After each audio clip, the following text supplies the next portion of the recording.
சட்டமன்ற தேர்தல் பொறுப்பாளர் பணியிலிருந்து விலகுவதாக பாஜக முன்னாள் மாநில தலைவர் அண்ணாமலை அறிவித்திருக்கிறார். உட்கட்சி பூசல், கட்சி மேலிடம் புறக்கணிப்பு என்று அண்ணாமலை விலகலுக்கு பல்வேறு காரணங்கள் கூறப்படக்கூடிய நிலையில் என்ன நடந்தது என்பதை விரிவாக பார்க்கலாம். அடிப்படை வேலைகள் என்னால செய்வதற்கான சாத்தியக்கூறுகள் இல்லை. கட்சியும் அதை ஏத்துக்கிட்டு வேறு வேறு பொறுப்பாளர்களை ரீஅலோகேட் பண்ணுவாங்க.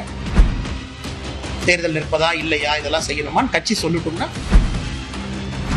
தமிழ்நாடு சட்டப்பேரவைக்கு விரைவில் தேர்தல் நடைபெறும் நிலையில் ஆட்சியை தக்கவைக்க திமுக கூட்டணியும் ஆட்சியை பிடிக்க அதிமுக பாஜக கூட்டணியும் பல்வேறு வியூகங்களை வகுத்து வருகின்றன.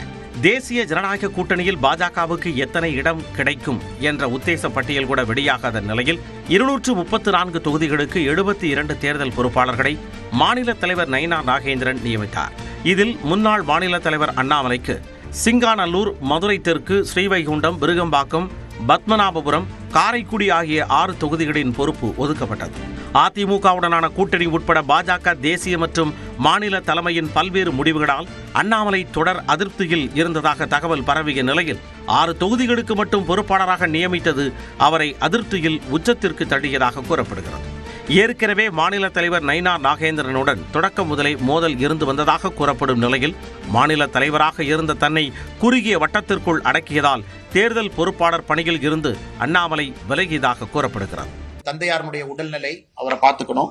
அடிப்படை வேலைகள் என்னால செய்வதற்கான சாத்தியக்கூறுகள் இல்லை. என்னால் அதிகமா டிராவல் பண்ண முடியாதுங்கிற வேண்டுகோளை வச்சிருக்கிறேன். கட்சியும் அதை ஏத்துக்கிட்டு வேறு வேறு பொறுப்பாளர்களை ரீஅலோகேட் பண்ணுவாங்க. சம்பந்தப்பட்ட நேரத்துல என்ன வேலை, தேர்தல் நிற்பதா இல்லையா இதெல்லாம் செய்யணுமான்னு கட்சி சொல்லட்டும்னா அதுக்கப்புறம் நான் பேசுறேன். அண்ணாமலை அதிருப்தியில் இருப்பதாக தகவல்கள் பரவிய நிலையில் அதற்கு மாநில தலைவர் நயினார் நாகேந்திரன் விளக்கமளித்தார். விலகுவதாக தகவல், அதிருப்தியின் தகவல் ஏன் இப்படி போடுறாங்கன்னு எனக்கு புரியல. எனக்கு மதிப்புக்குரிய அண்ணாமலை அவர்களே அவங்களுடைய தந்தையார் உடல்நலக்குறைவு, ஆஸ்பத்திரியில் இருக்கிறாங்க, ரொம்ப மோசமான நிலைமை இருக்கிறாங்க. இன்னைக்கு கூட பேட்டி கொடுத்திருக்காங்க. அதே நேரம் அண்ணாமலையை பாஜக மறந்துவிட்டதாக அமைச்சர் சேகர் பாபு விமர்சித்தார். அவர் அந்த கட்சியில என்ன நிலப்பாட்டில் இருக்காருன்னு தெரியல.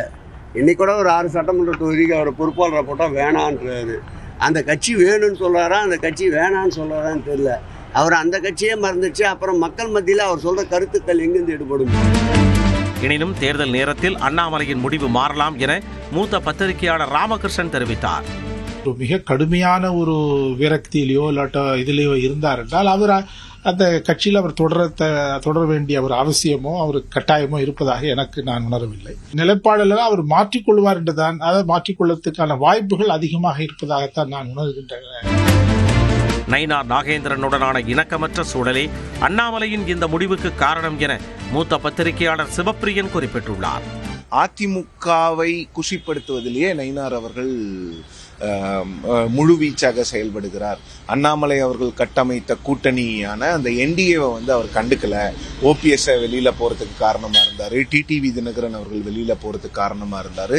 இது போன்ற விஷயங்கள்லாம் அவர்களுக்குள்ள ஒரு இணக்கத்தை ஏற்படுத்தவே இல்லை. தனது அதிருப்தியை அண்ணாமலை வெளிப்படையாக காண்பித்துவிட்ட நிலையில் அவரை சரி கட்டுவதா அல்லது ஓரம் கட்டுவதா என விரைவில் டெல்லி தலைமை முடிவெடுக்கும் என அரசியல் விமர்சகர்கள் கூறுகின்றனர்.